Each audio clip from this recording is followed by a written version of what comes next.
On a environ entre 10 000 et 12 000 chevaux bretons en France. Le cheval breton, c'est plutôt un cheval de taille moyenne, 1,57 m, 1,58 m au garrot. La grande majorité, c'est de l'alezan. Il y a du haubert aussi, et un petit peu de bay. Donc en fait, on a deux types dans la race. Le type postier, il a pour caractéristique d'avoir du chic, une très jolie tête, une très belle sortie d'encolure.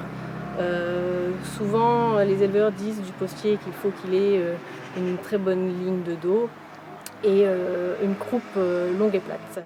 Il a ses allures au trot relevées et il en met plein la vue.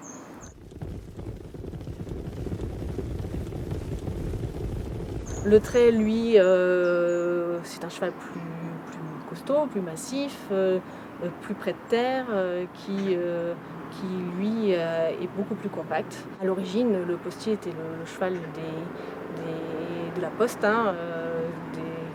qui était mis à la voiture, et le cheval de trait était lui plutôt le cheval des champs.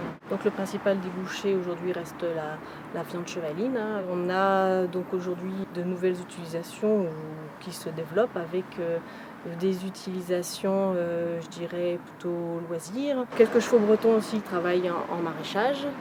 Et se développe également, donc côté travail, le côté ville, je dirais, avec de l'arrosage, du transport de personnes ou également du ramassage des ordures ou des ramassages scolaires.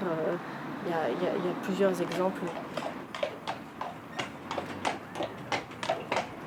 Il y a les Allemands qui viennent tous les ans, ils achètent peut-être, je ne sais pas les chiffres, mais peut-être une dizaine de chevaux. C'est quand même beaucoup l'Italie qui nous prend. Il y a un peu l'Espagne aussi, mais les Brésiliens, mais ils vont acheter, ils ont été cette année, ils ont acheté deux juments de très bonnes, ils vont mettre le prix. Et le Japon, ils ont eu fait aussi il y a quelques années, là, quelques bêtes aussi. Ils faisaient des courses de traîneaux. Et donc ils faisaient des croisements entre du breton, percheron et une race américaine.